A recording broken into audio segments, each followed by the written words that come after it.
নিমপুর নামে এক গ্রামে বাস করত মা ও মেয়ে। তারা অনেক গরিব ছিল। মা প্রতিদিন মানুষের বাসায় কাজ করতে যেত, আর মেয়ে বাসার কাজ করত। শোন রিতা, আমি কাজে গেলাম, তুই বাসার সব কাজ করে রাখবি। আমি টাকা পেয়ে চাল কিনে আনবো, তারপর রান্না করব। ঠিক আছে মা, যাও, তাড়াতাড়ি এসো, আমি সব কাজ করে রাখব।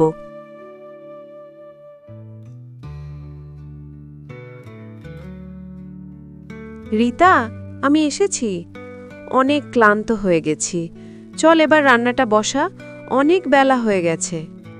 ঠিক আছে মা, চলো রান্নাটা করে নিই।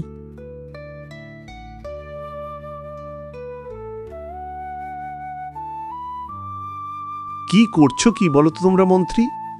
একটা ভালো রান্নার লোক তোমরা খুঁজে আনতে পারছো না? তোমরা তো জানো তোমাদের রানীমার এসব রান্না পছন্দ নয়।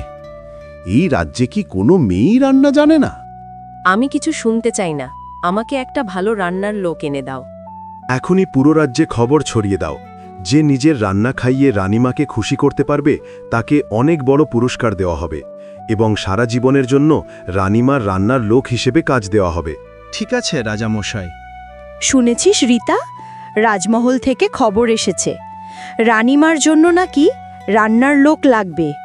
যে নিজের রান্না খাইয়ে রানীমাকে খুশি করতে পারবে তাকে বড় পুরস্কার দেওয়া হবে, আর রানীমার জন্য রান্নার কাজ দেওয়া হবে। তুই তো অনেক ভালো রান্না করতে পারিস। তুই রানীমার জন্য রান্না করে নিয়ে গেলে আমার বিশ্বাস রানীমার ভালো লাগবে। হে রীতাদি, তুই ভেবে দেখ, সত্যি তো রান্না অনেক ভালো। বন্ধুদের এই কথা শুনে রিতা ভাবতে লাগল, আর বাসায় এসে মাকে বলল, মা জানো, রানীমাকে যে ভালো রান্না করে খাওয়াবে তাকে নাকি রাজমহলে কাজ দেওয়া হবে, আবার উপহারও দিবে। আমি রানীমার জন্য কি রান্না করতে পারবো? তাই নাকি মা? এ তো ভালো কথা। আমি কালকেই খবর নিয়ে তোকে জানাবো। কেউ কি আছেন বাসায়? জি বলুন। এই বাসায় নাকি রীতা নামে একটা মেয়ে থাকে, সে নাকি অনেক ভালো রান্না করে। আমরা রানীমার জন্য রান্নার লোক খুঁজছি, সে কি পারবে রানীমাকে খুশি করতে? হে, রিতা আমার মেয়ে, ও অনেক ভালো রান্না করতে পারে। কই মা, রিতা বাইরে আয়। মা, ডাকলি আমাকে? উনি তোকে খুঁজতে এসেছে রানীমার জন্য। তুমি কি রানীমার জন্য রান্না করতে চাও? হে, আমি রান্না করতে চাই। ঠিক আছে, তাহলে কাল রান্না করে রানীমার জন্য নিয়ে যাবে।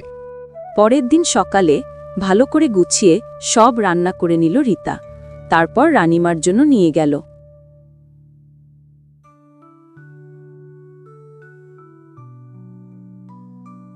কি অসাধারণ রান্না! আমি তো এতদিন এমন রান্নাই খুঁজেছি। রান্না আমার অনেক পছন্দ হয়েছে। আমি রোজ এই মেয়ের রান্না করা খাবার খেতে চাই।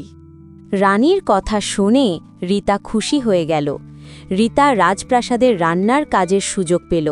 তারপর তাদের আর কোনো অভাব রইল না। মা মেয়ে অনেক ভালো দিন কাটাতে লাগলো।